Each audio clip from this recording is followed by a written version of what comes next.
আজ আবারও আমরা চলে এলাম ইতিহাসের পাতায় কাঠগোলাপের বাগান। একটি সময় ছিল এখানে নবাবদের আনাগোনা ছিল।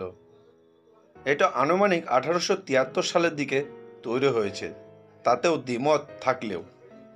এই কাঠগোলাপের বাগান নিয়ে আজকের ভিডিও। এটা একটি এখন বর্তমানে জাদুঘরে পরিণত হয়েছে। এখানে আছে অনেক কিছুই, চলুন সেগুলো দেখব আর এখানকার সম্বন্ধে একটু ইতিহাস জানারও চেষ্টা করব। কাঠগোলা প্রাসাদ মুর্শিদাবাদ জেলার মুর্শিদাবাদ জিয়াগঞ্জ সিটি ব্লকের কাঠগোলার দুগার পরিবারের অন্তর্গত একটি ঐতিহাসিক ভবন। এটি আনুমানিক তৈরি হয়েছিল 1873 সালে। ধনপদ সিং দুগার এবং লক্ষ্মীপদ সিং দুগারের দ্বারা নির্মিত হয়েছিল। দুগাররা তাদের প্রাসাদের একটি অংশ সংস্কার করার জন্য একজন ফরাসি ও স্থপতিকে নিয়োগ করেছিলেন। একজন বাঙালি স্থপতি জড়িত ছিলেন। এই প্রাসাদটি শিল্প ও স্থাপত্যের একটি নিখুঁত মিশ্রণ ও প্রকৃতি শিল্পের অনুরাগী উভয়ের স্বাদ পাবেন।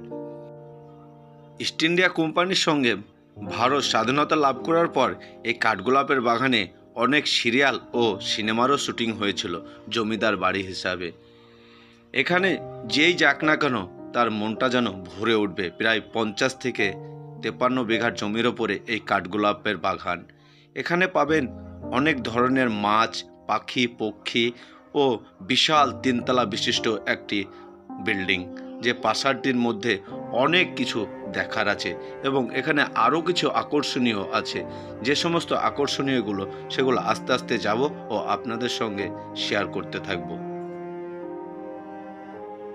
19 শতকের গোড়ার দিকে মুর্শিদাবাদ তার শীর্ষে ছিল। এই বাণিজ্য ও ব্যাংকিংয়ের সুযোগগুলি অনেক মারোয়ারি জৌনকে সেখানে গিয়ে বসতি স্থাপন করতে আকৃষ্ট করেছিল। আজিমগঞ্জ ও জিয়াগঞ্জ মারোয়ারি জৌন সম্প্রদায়ের কেন্দ্রে পরিণত হয়। কালক্রমে তারা প্রচুর সম্পদ অর্জন করেছিলেন এবং তারা অনেকে যৌন মন্দির তৈরি করেছিলেন। প্রধান পরিবারগুলো ছিল ডুগার, দুধরিয়া, নাহার, কোঠারি এবং নওলাখা। যদিও তাদের অনেকেই কলকাতায় তাদের ঘাঁটি স্থানান্তর করেছে। ব্রিটিশদের ঊর্ধ্বগতির সাথে তাদের নির্মিত প্রাসাদ, ভবন এবং মন্দিরগুলি এখনও সেখানেই রয়ে গেছে।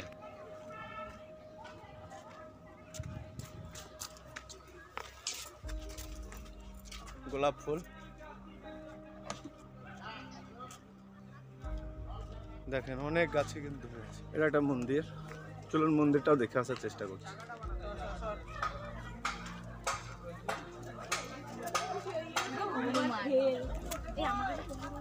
এমনি কল করে কি হয়েছে বলো, কি হয়েছে গালে?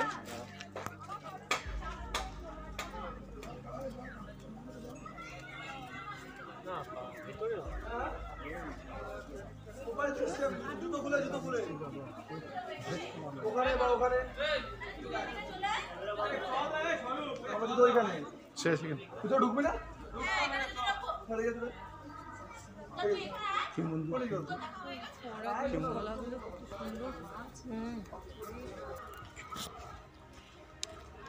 মুর্শিদাবাদের একটি প্রথাগত ভ্রমণের একটি জনপ্রিয় আকর্ষণীয় কাঠগোলা প্রাসাদ বা বাগান। এই বাগানটি যখনই আসবেন আপনার মনকে ভরিয়ে তুলবে। চারিদিকে একটা সৌন্দর্য প্রকৃতির এবং মনোরম দৃশ্য, যেখানে ভরে আছে অনেক কিছু, অনেক কাঠগোলাপের গাছ, তাতে অনেক ফুলও ফুটে আছে যেগুলো আপনারা দেখলেন, এবং অনেক পাখিও আছে। চলুন সেই পাখিগুলোকে দেখার চেষ্টা করি। অনেক পাখি,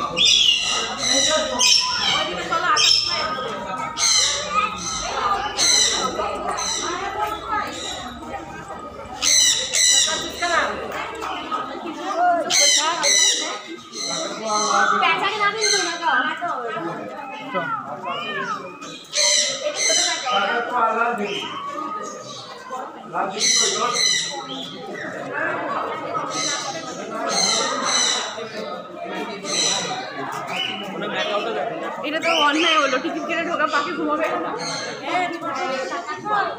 ওই তুলে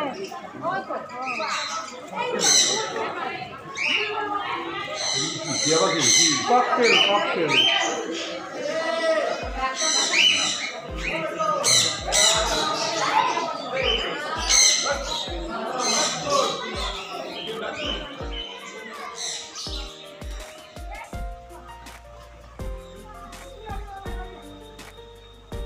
এখানে ছিল কাঠগোলার বাগানের কিছু দৃশ্য, এবং ভিতরে তো কোনো ছবি তুলতে দেবে না। তখন আমি বাইরে থেকে যতটা যেগুলো দেখানোর পারমিশন থাকে সেগুলোই দেখানোর চেষ্টা করলাম। কাঠগোলার বাগান আসলে খুব সুন্দর জায়গা, খুব ভালো জায়গা, বেড়ানোর জন্য উপযুক্ত জায়গা। ষড়যন্ত্র চলে গেছে, ইংরেজ চলে গেছে, এখন স্বাধীন ভারতে আমরা। তো বন্ধুরা, ভিডিওটি কেমন লাগলো অবশ্যই কমেন্টে জানাবেন, আর একটি লাইক দিয়ে যাবেন। জয় হিন্দ, বন্দে মাতরম। আজকে এইটুকুই, আবার দেখা।